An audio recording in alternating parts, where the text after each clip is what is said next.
తిరుమల శ్రీవారి లడ్డు కల్తీ నెయ్యి కేసు వ్యవహారంలో కీలక పరిణామం చోటు చేసుకుంది. నిందితుల్లో ముగ్గురు అప్రూవర్గా మారారని సంచలనమైనటువంటి విస్తుపోయే వాస్తవాలను వారు బయట పెట్టారన్నట్లుగా కొన్ని వార్తలు వస్తూ ఉన్నాయి. ఇంతకీ అప్రూవర్గా మారినటువంటి ఆ ముగ్గురు ఎవరు అనేది మనం పూర్తి స్థాయిలో విశ్లేషణ చేసుకుందాం. ప్రస్తుతం మనతో పాటున్నారు ప్రముఖ రాజకీయ విశ్లేషకులు, ప్రముఖ సీనియర్ జర్నలిస్ట్ సిఎస్ రావు గారు. వారితో మాట్లాడదాం. సార్ నమస్తే. సార్ నమస్తే. సంచలనం సృష్టించినటువంటి కల్తీ నెయ్యి కేసు వ్యవహారంలో నిందితుల్లో ఉన్నటువంటి ముగ్గురు వారు అప్రూవర్గా మారారని, ఆ కేసుకు సంబంధించి విస్తుపోయే వాస్తవాలను బయట పెట్టారన్నట్లుగా కొన్ని వార్తలు వస్తూ ఉన్నాయి. ఇంతకీ ఆ ముగ్గురు ఎవరు, వారు నిజంగా అప్రూవర్గా మారారా లేదా, మారితే ఏం చెప్పారు, ఏం జరగబోతుంది ఈ కేసులో? కల్తీ నెయ్యి కేసులో కీలకమైనటువంటి ముగ్గురు కోర్టు దగ్గర వాళ్ళు ఏం జరిగిందని చెప్పారు, అప్రూవర్గా మారారు. ఓకే. ఈ ముగ్గురులో ఒకళ్ళు సీనియర్ సైంటిస్ట్ బత్తల సురేంద్రనాథ్, ఆయన పేరు. ఆయన ఎవరు అని అంటే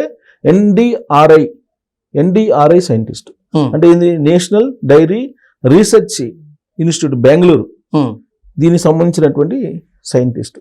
ఆయనే గత కొంతకాలంగా కొన్ని సంవత్సరాలుగా తిరుమల తిరుపతి దేవస్థానానికి సంబంధించిన నెయ్యి క్వాలిటీ ఎలా ఉంది ఏంటి అనేది మొత్తం సలహాలు సూచనలు ఎవ్రీథింగ్ ఆయనే చేసేవాళ్ళు. అంత కీలకమైన, ఈవెన్ 2014 నుంచి 2019 వరకు కూడా ఆయనే ఉన్నారు. తెలుగుదేశం పార్టీ గవర్నమెంట్ ఉన్నప్పుడు కూడా. ఓకే. ఇప్పుడు కూడా ఆయనే ఉన్నారు. సైంటిస్ట్ సురేంద్రనాథ్ అని అతను నేరుగా ఏసీబీ కోర్టులో జడ్జికి ఇచ్చినటువంటి వాంగ్మూలం ఇది. జడ్జి తోటి నేను అప్రూవ్గా మారుతారని చెప్పి జడ్జికి ఏం జరిగిందని చెప్పి క్లియర్ గా చెప్పినటువంటి సైంటిస్ట్ ఆయన. ఓకే. ఎందుకు చెప్పారనంటే, ఈ మొత్తం ఇన్వెస్టిగేషన్ అయిపోయిన తర్వాత సిబిఐ వేసినటువంటి సిట్ ఇన్వెస్టిగేషన్ అయిపోయిన తర్వాత కోర్టులో ఆయన్ని ప్రొడ్యూస్ చేశారు. డిసెంబర్ మొదటి వారంలో. ఇది ఆయన అప్రూవ్గా మారినట్టు ఇప్పుడు లేట్గా ఆలస్యంగా తెలుస్తుంది.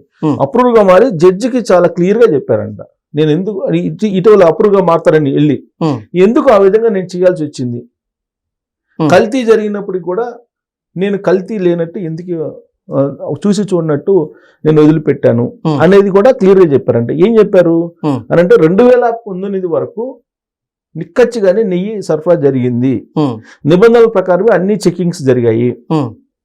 2019 తర్వాత మాత్రమే ఈ రసాయనాలతో కూడినటువంటి నెయ్యి వచ్చింది అని అంటే, మరి మీరేం చేస్తున్నారంటే, అదే చెప్పడానికి నేను వచ్చాను, అప్రూవ్గా మారుతానని చెప్పి జడ్జికి చెప్పారంట.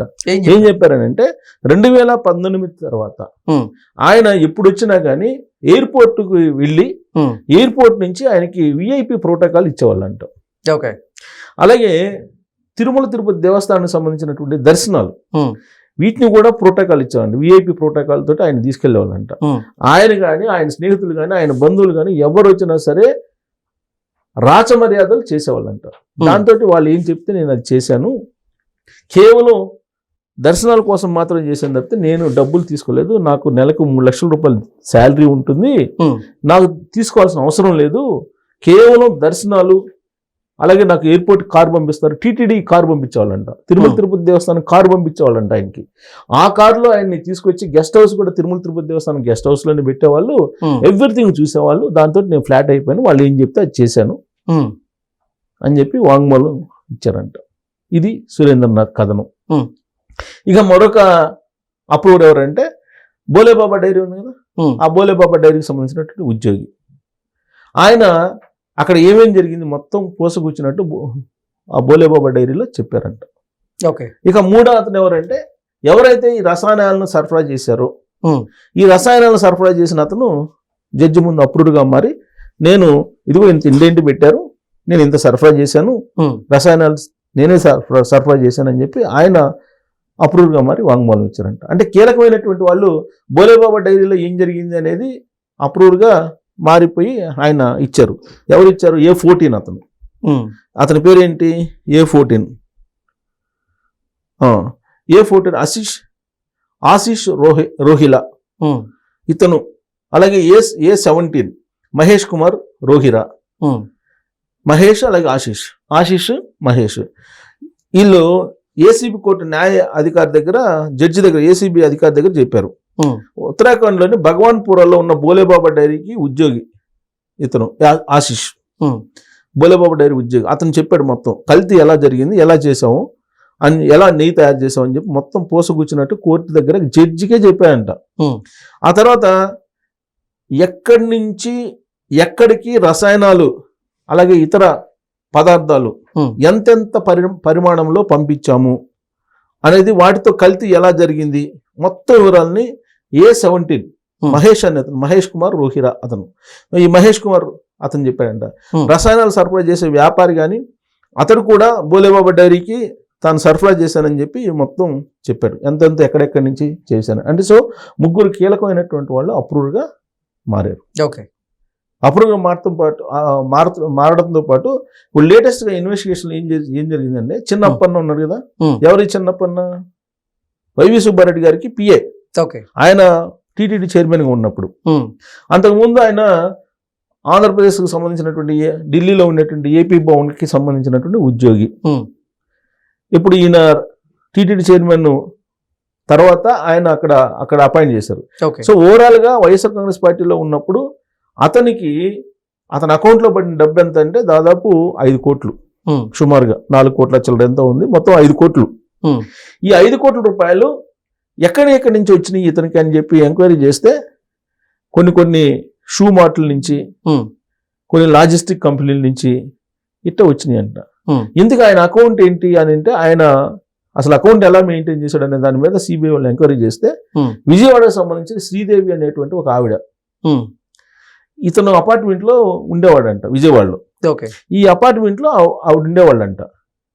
ఆవిడ కుమార్తె ఇతనికి పరిచయం. సో ఆ కుమార్తె ద్వారా ఆవిడని పరిచయం చేసుకొని ఆవిడ ఖాతాని, ఆవిడకు ఉండేటువంటి బ్యాంక్ ఖాతాని, ఆ బ్యాంక్ ఖాతా నెంబర్లు కూడా ఇచ్చారు ఇవాళ. బ్యాంక్ ఖాతాని ఏం చేశారు, విజయవాడ నుంచి ఢిల్లీకి మార్చాడు. ఢిల్లీకి మార్చి ఆ ఖాతాలో డబ్బులు వేయించుకునేవాళ్ళు. ఈ డబ్బులన్నీ, ఇది దందా డబ్బులన్నీ వేయించుకునేవాళ్ళు. వేయించుకున్న తర్వాత ఆ ఖాతా నుంచి ఇతని ఖాతాకి వేసుకునేవాళ్ళంట, అకౌంట్ నుంచి. ఆ అకౌంట్ నుంచి ఈ అకౌంట్కి డైరెక్ట్గా ఈ అకౌంట్కి వేయించుకునేవాడు కదంట. ఇదంతా సిబిఐ ఇన్వెస్టిగేషన్ లో తేలింది.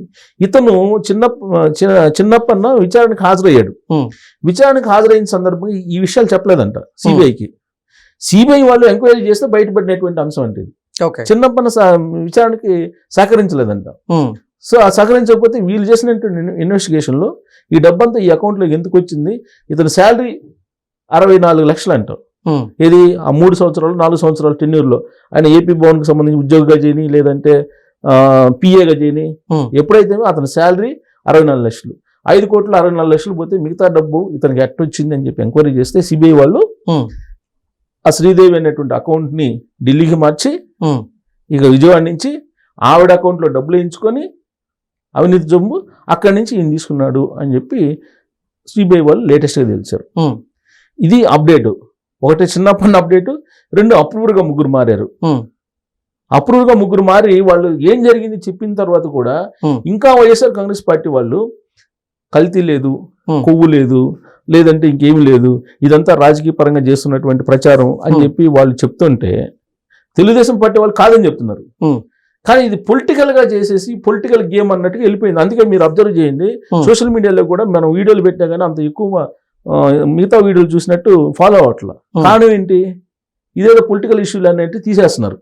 కానీ ఇది దారుణమైనటువంటి దుర్మార్గం, దారుణమైన దుర్మార్గం. ఇది ఏం జరిగింది అనేది ఇప్పుడు సిబిఐ చెప్పింది. అసలు దీని వెనక ఎవరున్నారు ఏంటి అనేది చాలా వరకు ఐడెంటిఫై చేస్తుంది. కాకపోతే అసలు దోషులు ఎవరైతే ఉన్నారో వాళ్ళ జోలికి వెళ్ళా. మరి వాళ్ళ జోలికి ఎందుకు సిబిఐ వెళ్ళలేదో ఇప్పుడు ప్రజలు ప్రశ్నించాలి. మఠాధిపతులు, పీఠాధిపతులు, స్వామీజీలు, హిందూవాదులు వీళ్ళందరూ ప్రశ్నించాలి. అందుకే చంద్రబాబు గారు అన్నారు, ఇదేదో నా సమస్య, పవన్ కళ్యాణ్ గారి సమస్య, లేకపోతే బీజేపీలో ఉన్న సమస్య కాదు, ఇది ప్రతి ఒక్క హిందూకు సంబంధించినటువంటి సమస్య. కాబట్టి ప్రతి ఒక్కరు మీరు ఆలోచించాలి, ఏం జరిగింది అనేది ఆలోచించాలి. మరొకసారి ఇలాంటి తప్పు జరగకుండా తప్పు చేసినటువంటి వాళ్ళని ప్రజాక్షేత్రంలో శిక్షించాలని చెప్పి పిలిపించారు చంద్రబాబు నాయుడు గారు. అంత సీరియస్ సమస్య కాబట్టి. సో కాబట్టి దీన్ని లైట్గా తీసుకోవడానికి లేదు ఈ సమస్యని. ఎందుకంటే తిరుమల తిరుపతి దేవస్థానానికి సంబంధించినటువంటి నెయ్యి కల్తీ చేసి ఆ నెయ్యితోటి తయారు చేసినట్టు లడ్డుని కొన్ని కోట్ల మంది ప్రజలకు తినిపించారు కదా వీళ్ళు. ప్రతిరోజు దాదాపు 70-80 వేల మంది దర్శనానికి వస్తారు కదా, వాళ్ళందరికీ ఇదే లడ్డులు తినిపించారుగా ఆ 4 సంవత్సరాల పాటు. అంటే ఎన్ని కోట్ల మంది తినుంటారు, ఎన్ని కోట్ల మందికి వీళ్ళు నకిలీ రసాయనాలతో కూడినటువంటి లడ్డుని తినిపించుంటారు. కాబట్టి అది మహా అపరాధం, Okay. మహాపాపం అనేటువంటి విషయాన్ని గమనించి నిజంగా ఎవరు తప్పు చేశారనేది ప్రజలే ఆలోచించాలి. ప్రజాక్షేత్రంలో దీన్ని చర్చకి పెట్టాలి ఖచ్చితంగా. అప్పుడు ఎవరైతే దాన్ని కల్తీ చేశారో వాళ్ళని సమాజమే బహిష్కరించాలి. వాస్తవంగా సమాజమే బహిష్కరించాలి. అందుకే చంద్రబాబు గారు చెప్పారు, ఓకే, మీరే బహిష్కరించి, ఇదేదో నా సమస్య కాదు, లేకపోతే పార్టీల సమస్య కాదు, మీరు తెలుసుకోండి ఏం జరిగిందో. దాని మీద ప్రతి హిందువు రియాక్ట్ కావాల్సిన సమయం అని చెప్పేసి చంద్రబాబు గారు ఒక పిలుపు ఇవ్వడం జరిగింది. సో అప్రూవర్గా సైంటిస్ట్ మారాడండి. ఒక సైంటిస్టు ఆయనే కదా మొత్తం తయారు చేసింది, రిపోర్ట్స్ ఇచ్చేది ఆయనే కదా, ఆయనే చెప్తున్నారు కదా ఏం జరిగింది అనేది. మరి బోలేబాబా డైరీకి సంబంధించి ఉద్యోగి చెప్తున్నారు కదా ఎలా జరిగింది అనేది. రసాయనాలు సప్లై చేసిన అతను కూడా నేను రసాయనాలు సప్లై చేశాను, ఎక్కడెక్కడి నుంచి తీసుకొచ్చాను, ఏమేమి కలిపాను మొత్తం చెప్తున్నాడు కదా. జడ్జిగా చెప్పాడు కదా, ఎవరికో కాదు కదా. ఏసీబీ కోర్టులో జడ్జికే వాంగ్మూలం ఇచ్చారు కదా వీళ్ళు అప్రూవ్డ్గా. మరి ఇంకా ఆ కేసులో ఏం లేదు అని అంటే హిందువుల్ని మోసం చేయటం కదా. సో ఇప్పటికైనా తెలుసుకోవాలి సమాజం. Okay sir, thank you so much. Thank you.